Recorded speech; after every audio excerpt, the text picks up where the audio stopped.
Why, hello there. So today we're going to talk about my past, present, and future of books. So let's get into it right now. So recently I just finished up 2 books. One was absolute insanity, and it's called Autumn Gothic by Brian Boyer, and holy bananas, is that a insane, wild ride of a book. If you were to take the movies Natural Born Killers, From Dusk Till Dawn, add in some roundhouse kick action, and a whole lot of murder, and shake it up,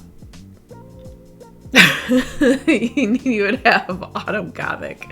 It's just insanity from beginning to finish. It was definitely a page turner, a page burner. It was so ridiculously insane, like I just needed to know what was gonna happen because weirdness and murder was around every turn and corner. If you like insane, gory, unhinged books, you might just like Autumn Gothic by Brian Boyer. Oh man. After that, I read the much calmer, nature-lined book of Forest Walking by Peter Woolman and Jane Billinghurst. And that is a nonfiction book that I was reading for Nonfiction November. It takes a look at stuff in the forest that you might often overlook when you go and you walk down the trail. It's like stopping and really using all of your senses. Normally sight, you use that, and maybe touch, but also listening to the sounds of the forest and the smell, and sometimes even tasting. I mean, don't go eating any weird poisonous mushrooms or stuff that you can't identify that might kill you, because that's bad. There's some warnings of that.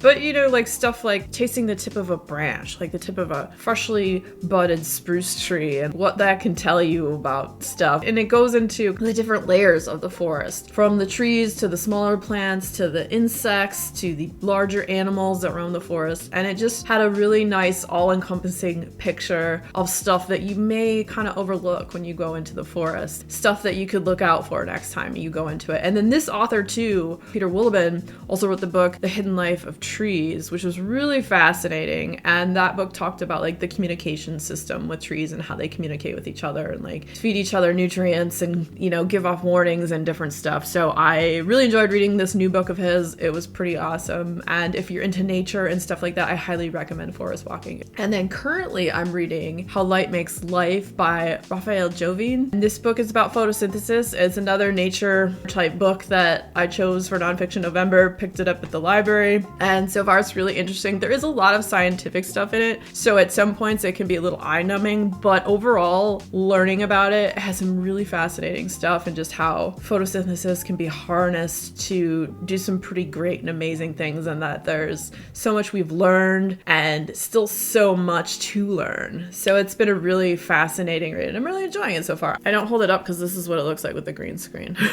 So I also started reading a e-arc that I received from Spooky House Press, and it is called Helicopter Parenting in the Age of Drone Warfare. This book, I'll give you a little bit of the synopsis about it. I am only a few pages in. I received it yesterday. It is a novella. It is a definitely interesting subject matter for sure. Here is the synopsis of this. When you see everything your children do, what are you still missing? And what will it cost you? In a near future United States, surveillance technology is the hottest trend in high school parenting. Children have their every move monitored from birth, thanks to repurposed military drones and contact lens digital cameras that show life from your child's perspective. But in the aftermath of a tragedy at his son's high school, one father must contend with the dark side of his reliance on these innovations. So what happens when the innovations fail?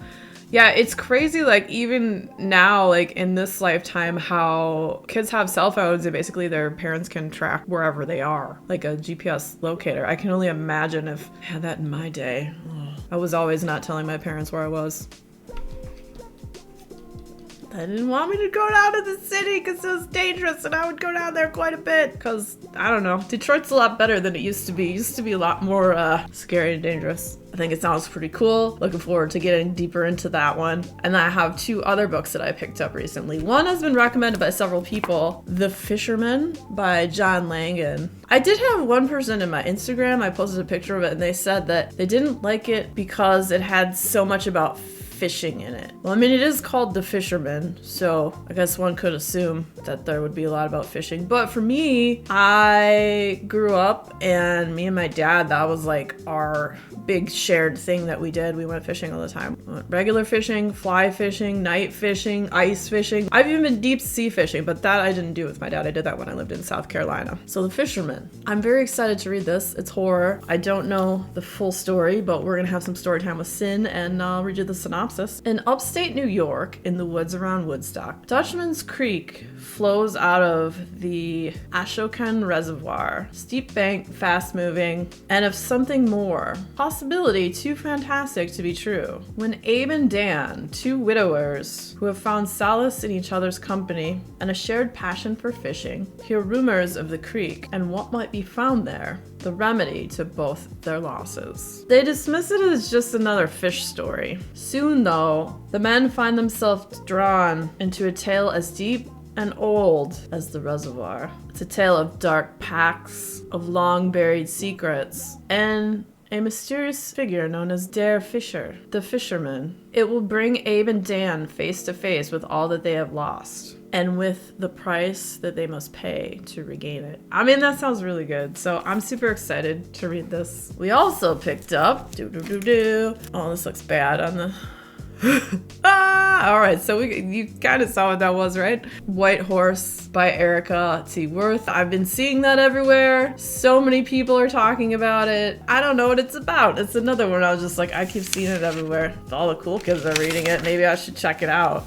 Might be good. Could suck. More story time. Let's go. Some people are haunted in more ways than one. Heavy metal, ripped jeans, Stephen King novels, and the occasional beer at the White Horse have defined urban legend Indian Carrie James' life so far. But when our cousin Debbie finds an old family bracelet that once belonged to Carrie's mother, it inadvertently calls up both her mother's ghost and a monstrous entity. And Carrie's willful ignorance about her past is no longer sustainable. Haunted by visions of her mother and hunted by this mysterious creature, Carrie must find out what happened to her mother all those years ago. Her father, permanently disabled from a car crash, can't help her. Her Aunt Squeaker, why did I say like a squeaker, seems to know something but isn't all that eager to give it all up at once. Come on, Aunt Squeaker, spit it out! Debbie wants to help, but her controlling husband keeps getting in the way. Get him out of here.